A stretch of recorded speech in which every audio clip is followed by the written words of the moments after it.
আমার সোনার বাংলাদেশ শেখ মুজিবুর যে জিয়া রহমান যে নাম দিছে সোনার বাংলাদেশ, সোনার বাংলাদেশে আমার শেখ হাসিনা যদি খারাপ হইতে আমি মনে করি যে ভালো, খালাদা যদি খারাপ হইতে আমি মনে করি যে ভালো। কেন? আসসালামু আলাইকুম। ওয়ালাইকুম সালাম ওয়া রাহমাতুল্লাহি ওয়া বারাকাতুহু। কেমন আছেন আপনি? আছি ভালো আল্লাহর রহমতে। আপনি কেমন আছেন? আলহামদুলিল্লাহ আছি ভালো, আপনাদের দোয়ায়। আপনি কি দেশে যাচ্ছেন? হ্যাঁ, আমি দেশে যাচ্ছি। কয় বছর পর? 2 বছর। 2 বছর 2 পর? বছর 2 মাস। দেশের বাড়ি কোথায়? কুমিল্লাতে। কুমিল্লাতে? কুমিল্লা বুড়িচং থানা। আচ্ছা, অনেক দেখতেছি এখানে কুমিল্লার মানুষ। হ্যাঁ আছে, মোটামুটি আছে, প্রত্যেক জায়গায় জায়গায় কুমিল্লা লোক আছে। আচ্ছা, আপনি থাকেন কোথায়? আমি জিমি খারিজ থাকি। কি কাজ করেন? আমি তাব্বাকের কাজ করি। তাবাকের কাজ, যাই হোক আরবির করে আর কি। আরবির ঘরে। আচ্ছা, যাই হোক এই যে প্রবাস জীবন কাটাচ্ছেন কেমন লাগছে আসলে? প্রবাস জীবন তো কষ্টের জীবন। অন মনে করেন আমি একবার ক্যান্সেল হয়ে যেতেছি, আর ধৈর্য না, দেশের শান্তি। মানে একবারে চলে যাচ্ছেন? একবারে চলে যেতেছি। যাই হোক, ফ্যামিলি থেকে কে আছে? ফ্যামিলি আমার ওয়াইফ আছে, 2টা ছেলে আছে। আচ্ছা, ছেলেরা কি করছে? ছেলেরা লেখাপড়া করতেছে। কোন ক্লাসে? এই আই পরীক্ষা দিবে বড় ছেলেটা, আর ছোট ছেলেটা 10-এ পড়ে। যাই হোক, ইনশাআল্লাহ আপনি যেহেতু দেশে যাচ্ছেন, আমরা দোয়া করি ছেলেরা যেন সুস্থ সবলভাবে পড়াশোনা করে মানুষের মতো মানুষ হয়। এবং হচ্ছে এই যে উনি এমন একটা কষ্ট করেছেন যে প্রবাসী জীবনে, উনি যেটা বললেন যে এখানে আর থাকতে ইচ্ছে করে না, চলে যাচ্ছে দেশে। তো দোয়া করে যেন ওনার ছেলে মানুষ হয় এবং হচ্ছে মা বাবাকে সুন্দর করে চালাতে পারে। আচ্ছা, আপনি আসছেন যে কত বছর হয়েছে? আমার আসছে যে এই দেশে 14 বছর হয়েছে। 14 বছর? হ্যাঁ। এই যে 14 বছরেই আপনি ওইখানে ছিলেন? না, আমরাও প্রথম শরিকাত আইছি। শরিকাত হওয়াতে মনে করেন যে প্রথম যে ভিসা দিয়ে আছি 5 জায়গা ভিসাটা ব্যাস হয়েছে। তখন মনে করেন আমি আইয়া সেটা 17 দিন বসে রয়েছি। এরপরে 17 দিনের দিনও মেডিকেল করছি, কইরা সেটা গেছি রুম ভাড়া দেওয়ার জন্য। রুম ভাড়া দিয়ে আমি থাকছি সানাইয়া 5 নম্বর আলাইন। পরে পরের দিন কাজও গেছি, 18 তারিখ কাজও গেছি। তখন 1 তারিখে হাতে টাকা দিছে 310 টাকা পাকিস্তানি। আচ্ছা, তখন আমি তো মনে করেন যে আমি দেশের মাঝে কাজ করছি বা ইন্ডিয়া গেছি, আমি হিন্দি জানি। আচ্ছা, আচ্ছা, বুঝছেন? হিন্দি জানেন? হিন্দি জানি। আচ্ছা, যাই হোক। তখন মনে করেন আমি আসছি আমার দেশের থেকে, আরো আমি নাজ্জার হিসাবে কার্পেন্টার ওস্তাদ হিসাবে আসছি। আরেকজন আসছে মেশন হিসাবে, আচ্ছা, রাজমিস্ত্রি। আর 2টা ছেলে আসছে কুলি হিসাবে। পাকিস্তানি 2টা, একটা ওস্তাদ আসছে, একটা কুলি আসছে। পরে পাকিস্তানি তো মনে করেন যে পাঠানের সাথে তো আর কোনো সমস্যা না, তারা কথা তো একই ভাষা। তো মনে করেন এই আমরা বাঙালি 4 জন, 3 জন তো মনে করেন উত্তর দিকে গেলে দক্ষিণ দিকে দৌড় মারে। আচ্ছা, একজন একদিকে। হ্যাঁ, কেউ ভাষা বোঝে না, অনেক হিন্দি হিন্দি কয়, ভাষা বোঝে না। তখন মনে করেন যে আমি ওইখানে চলে গেছে। হ্যাঁ, না তার সাথে আমরা 4 জন একসাথে আচ্ছা, একসাথে কাজ করি। আমরা 2 জন এক মেসে থাকতাম, আর 2 জন এক মেসে থাকতো। পরবর্তীতে 2 মাস পরে 4 জন এক মেসে করে থাকছি। আচ্ছা, তখন মনে করেন যে আমি যখন মাস দিছে তখন 310 টাকা। তখন আমি কইছি তুই কি দিছ? কই তোর মানে 1 মাস কাজে 310 টাকা দিছে? না, 1 মাস কাজে না, 7 দিন কাজ করছি। 7 দিনে? 7 দিনে 310 টাকা দিছে। আমি কই কি দিছ তুই? কয় তোর বেতন 900 টাকা করে ধরছি। আমি কই 900 টাকা না, আমি একটা ওস্তাদ, আমি একটা নাজ্জার, আমার নাজ্জারের কাজ কই আনছে। এরপর তুই যেই কাজ করা অসুবিধা নাই, তোর ব্যক্তিগত ব্যাপার, আমার হক আমারে দিতে হইব। আচ্ছা, তুই বেশি কথা কস। আমি কেন? আমি বেশি কথা কই না। তুই যেটা কস আমার বিচার মাঝে কি আমি ওস্তাদ নেই? আমি তো আর কুলি না। আচ্ছা, কুলি 2 জন আছে, 900 করে দে, আমার 1200 টাকা দিতে স্যালারি। পরে না দেওয়া যেত না। পরে আর কি কাজ মানে করছি ওনার অনেকদিন। সাথে যে এটা নিয়ে বেতাল হওয়ার পরে হচ্ছে ওইখানে চলে গিয়েছেন, রাইট? পরে অনেকদিন কাজ করার বেতন পাই না, বাচ্চা কাচ্চা লইয়া চলার লাগে। আমার বড় ভাই আমার সংসার চালাইতো। আচ্ছা, আচ্ছা, বুঝছেন? বড় ভাই এখন কোথায় আছে? আছে আমার ভাই, আলহামদুলিল্লাহ আছে, বলো ভালো মনে করেন মানে সেনাবাহিনী চাকরি করছে, আচ্ছা, দেশে দোকান আছে আমার ভাইয়ের। আচ্ছা, তো আমি আসছি মত করলাম যে বিদেশ যাইলে মানুষ পয়সা কামাই করে, এই হিসাবে আমি আসছিলাম। তো আসতে দেখলাম যে কষ্ট আর কষ্ট, কি কিছু বুঝছেন? আচ্ছা, কষ্ট আর কষ্ট। তখন এই 1.5 বছর কাম করছি। এরপরে বাঙালিদের কইতাছি চল কেস করি, অসুবিধা নাই, তোর অদন টুকটাক হিন্দি জানস, আর একটু একটু আমি আরবিও জানি, হিন্দিও জানি, অসুবিধা নাই। যেই রাষ্ট্রের লোক জহাজার মেজান, ওই লেবার কোডের মেজান, যার যে রাষ্ট্রের লোক রাহে অসুবিধা নাই চল আমরা কেস করিয়া দেশ যাই গিয়ে এন কষ্ট মষ্ট করে লাভ নাই 1 মাসে 15 দিন কাম হয় 20 দিন কাম হয় 10 দিন কাম হয় টাকা পাই না রুম ভাড়া দিয়া খানা টানা খাইয়া বহুত কষ্ট দেশের মাটি দেশের মানুষ দেশও খাই এটাই বালা দেশের মেজেন বকুলে স্বাধীন মতো হয় খাওয়ান যায় চলন যায় বিদেশের মাটিতে স্বাধীন মতো চলন যায় না রাইট আমি যদি টেকনাম থেকে তেঁতুলিয়া ফিনছে তাই শেখ হাসিনা কইতো না যে তুই সেইখানে গেছত কি আরে রাইট শেখ হাসিনা কইব যে টেকনাম তেঁতুলিয়া এটা তোর এটা আমার তুই যেই কোনো জায়গার যে কাজ কর যেই কোনো জিনিস কর কোনো সমস্যা নাই চুরি ডাকাতি করলে পুলিশে ধরবো চুরি ডাকাতি না করলে পুলিশে ধরতো না মানে মোট কথা হচ্ছে আমার দেশের মাটিতে আমি যাই করি হ্যাঁ কোনো সমস্যা নেই কিন্তু সমস্যা বিদেশের মাটিতে আমরা করতে পারবো না করতে পারবো না আচ্ছা যাই হোক আজকে মনে করেন যে আমার ভিসা আছে আমি যেই কোনো জায়গা ঘুরতে পারবো হুম। ভিসা নাই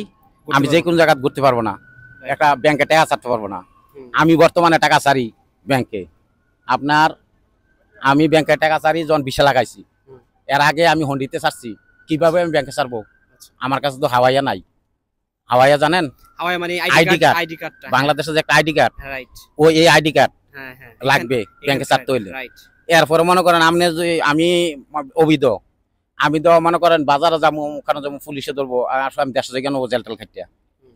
তো আমার একটা মান সম্মান আছে না আমি যখন নসিব খারাপ আমি নিরল বাঞ্জে থাকি আমি টাকা পয়সা কামাই করি আমার সমমত হয় সঞ্চয় করে আমি দেশ ধরা দেখলাম গা আচ্ছা বুঝছেন হুম। তো আমি বহুত কষ্ট করছি বহুত জায়গায় কাজ করছি তারপরে যাই পরে 18 সালে কানন্দনে ফাস্টফুড বানাইছি হুম, হুম।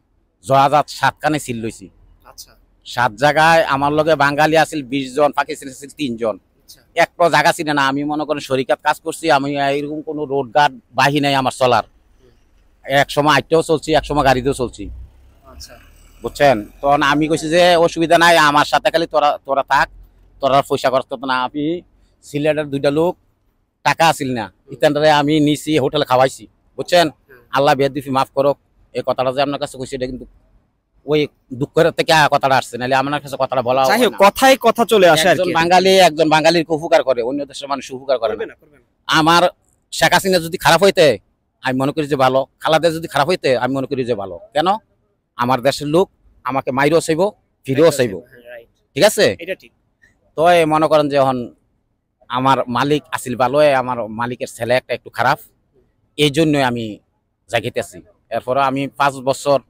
4 মাস কাম করছি আমি এখানে লিপ স্যালারিও পাইছি হুম। কেস মামলা করছি না আমি 1 মাস 8 দিন থাকছি কিন্তু 1 মাস 8 দিনের বেতন পাইছি আর 1 মাসের বেতন পাই নাই আর আমি গড় গেছি না জিদ্দের ঠেলায় গোসায় আর আমি গেছি না আমার বাপ এক জবান এক আমার বাপে মনে করেন ছোট থাকতে আমরা কইছি যে কারো একটা স্বর্ণ বইরা হোক একটা টাকা বইরা হোক কোনো সময় ধরবা না কেউ ডাকু দিবে না জিঙ্গেইব না লোভে পাপ পাপি মৃত্যু তো এই দেশে মনে করেন কোনো চুরি ডাকাতি কোনো কিছু কোনো কিছু খারাপই করে নাই কারোর সাথে কোনো খারাপ কোনো কিছু করে নাই স্বাধীন মতো চলছি ভালোই চলছি কারো খারাপ বুদ্ধি দিই নাই খারাপ ইয়েও করে নাই আচ্ছা যাই হোক আপনি এই দেশে যতদিন ছিলেন মোটামুটি দেশে কিছু করছেন তো আছে আলহামদুলিল্লাহ বাপদাদার দিনের সম্পদ আছে আর নিজে কিছু করছেন নিজে একটু করছি এই বেশি না হালকা মানে মনে করেন যে সামানের যে দাম মনে করেন যে দোকানপাটের এই সিএনজি মনে করেন ব্যবসা বাণিজ্য সব কিছু সামানের দাম বাড়া এখন বেতন পাই অল্প ক টাকা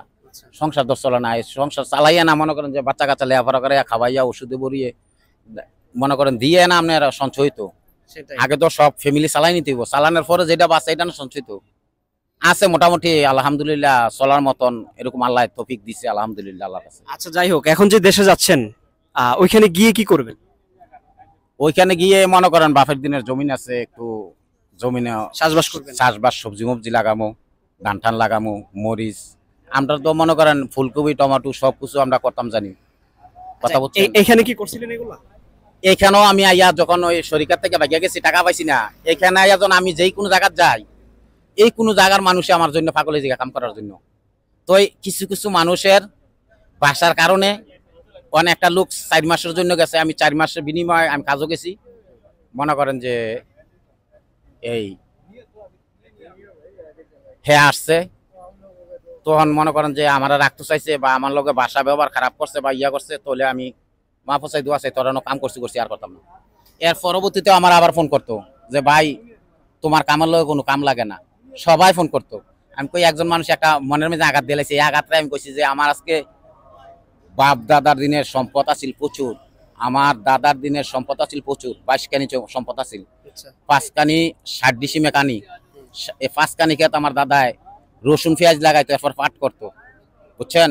হেমন সন্তানে আমরা তো মানুষ গরিব বলে কিছে, গরিব বলে কিছে, যদি বাসায় ফকির হয় তার বাসায় নজর থাকে, আর ফকির যদি বাসা হয় তার ফকিরি নজরে থাকে, বুঝছেন। রাইট। আচ্ছা, আপনি যে এত বছর এই বিদেশের মাটিতে ছিলেন, এই থাকাকালীন আপনি কাকে বেশি মিস করতেন ফ্যামিলিতে? না আমি তো সবার সাথে ভালো, সুযোগ পাইলে সবার সাথে কথা বলছি, আত্মীয় স্বজন, সুযোগ না পাইলে তারা কথা বলা যায় না। আচ্ছা, আপনার ছেলেরা তো পড়াশোনা করতেছে, ছেলেদের জন্য কি বলার আছে? ছেলেরা তো কই ভালো করে লেখাপড়া করো, বিদেশে তোমরা যাও লাগবে না, দেশে লেখাপড়া করো, একটা চাকরি বাকরি করে খাইবা, চাকরি বাকরি না পাইলে বাপ দাদা দিনের সম্পদ আছে, চাষবাস করে খাইবা, তবু বিদেশ আসার দরকার নেই। বিদেশ হওয়ার দরকার নাই। আমি সত্যি কথা কইছি, আমার বড় ছেলেটারে আমার মনে হয় একটাই কষ্ট, বড় ছেলেটা যে আল্লাহ হাফেজ বানাইতল না, বানাইতালাম না, হাফেজ হইল না, শয়তানে মাদ্রাসার ছাত্র অনেক, শতকরা একজন হাফেজ আর 90 জনে ফেল হয়েছে গিয়া, কঠিন তো কোরআন পড়া। আচ্ছা, যাই হোক, আপনার যে কথাগুলো বলছেন এটা হচ্ছে আমাদের প্রবাসী ভিশন, আমাদের প্রবাসী ভিশন চ্যানেলের জন্য কি বলার আছে? যে ভালো আপনারা যে মানুষের দুঃখ সুখটা যে দেশের সরকারে দেখতে আছে, জনগণে দেখতে আছে, এটার জন্য আপনার কাছে ধন্যবাদ। যে একজনের দুঃখ একজনের সুখ, দুনিয়াতে আল্লাহ একজন বড় বানাইছে, একজন গরিব বানাইছে, তো কিন্তু একটা কথায় যার 10 টাকা আছে তে চাইরা না একজন গরিব রে দাও, আর সেই টাকাটা তুমি খাও, তো আমার মনে হয় দেশ অসহায় লোক থাকতো না, কোটি কোটি টিয়া মানুষে আত্মসাৎ করে মাইরা খায়।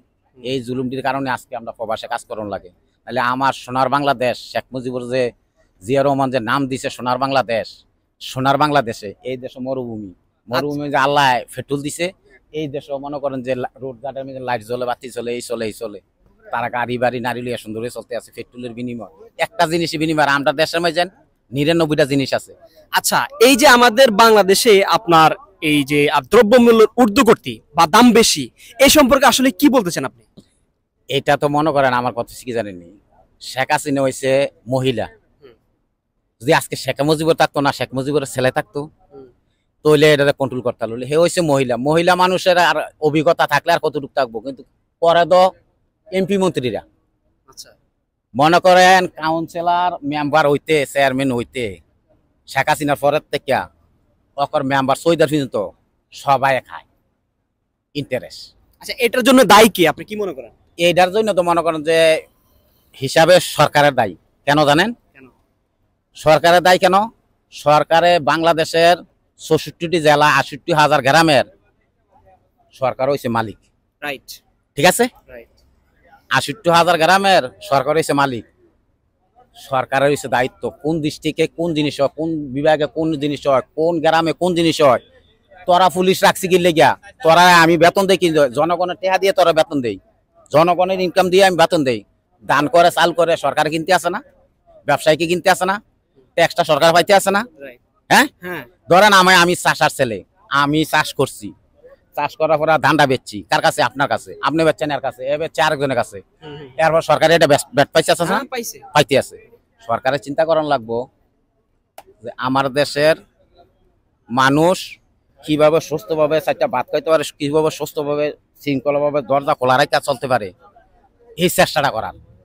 একজন একটা গরিব মানুষ গরু পালবো, গরুটাও মনে করেন পয়সাওয়ালা ফলাবাই কিছু আইয়া গরুটা নিয়া পাশের কাছে বেচা লাইলো, তো এটা কি গরিব রে জব করাইলো না? এটার তদন্ত তো শেখ হাসিনা দরকার। আচ্ছা, যাই হোক, ওনার সাথে কথা বলে ভালো লাগলো। আর আপনি দেশে যাচ্ছেন, আপনার জন্য দোয়া রইল, ফ্যামিলি এবং ছেলে মেয়েকে নিয়ে সুস্থ সবল থাকেন সেই দোয়া করি। আর এখান থেকে যাচ্ছেন, আল্লাহ যেন সুস্থভাবে নাই, আমরা সবার কাছে দোয়া চাই, ওনার জন্য দোয়া করবেন। ভালো থাকবেন। আচ্ছা, আল্লাহ হাফেজ।